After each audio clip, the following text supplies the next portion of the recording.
So now we're going to look at the actual control of hormone secretions, right? So hormones are chemical messengers that are secreted from endocrine glands where it triggers some kind of response. So the receptor is present on a certain tissue and that ligand comes in and generates a response, right? So there's three different actual controls of it. There's humoral, there's neural, and there's hormonal responses, right? And so these three are the three different kinds of ways where these hormones are being controlled, right?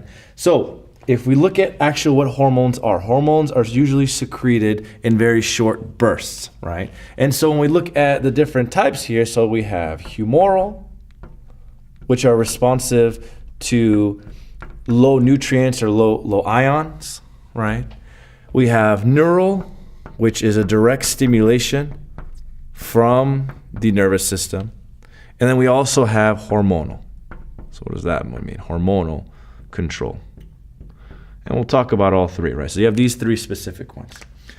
Humoral, perfect example, is when you have, like I said, low concentration of ions or nutrients, right? So perfect example, when your body has very low blood calcium levels. So low blood calcium level can lead to a lot of problems, right? So what does your body do to compensate this? Well, the way it compensates, it releases certain hormones, for example, the parathyroid hormone. So parathyroid hormone is a hormone secreted from your parathyroid gland located in your throat region, right? So these are the four lobes surrounding that are at different quadrants in your thyroid, right? And so function of parathyroid hormone is to begin bone resorption, which eventually leads to an increase in blood calcium concentration, right? So you have increase in blood calcium concentration. Right, so you have high blood calcium concentrations, which eventually leads to a maintenance of homeostasis, right? So when we talk about neural control, for example, now, neural control is whenever the nervous system innervates this problem, right? So the nervous system, when you go into a certain kind of flight or fight response, right, you get very scared or you're exercising or you're doing something to activate this region of the autonomic nervous system, your nervous system becomes aware, right? And so whenever your nervous system becomes aware, so you, for example, have a sympathetic response. So yeah, in a flight or fight response or parasympathetic, same kinds of hormones are usually regulated via these two autonomic pathways.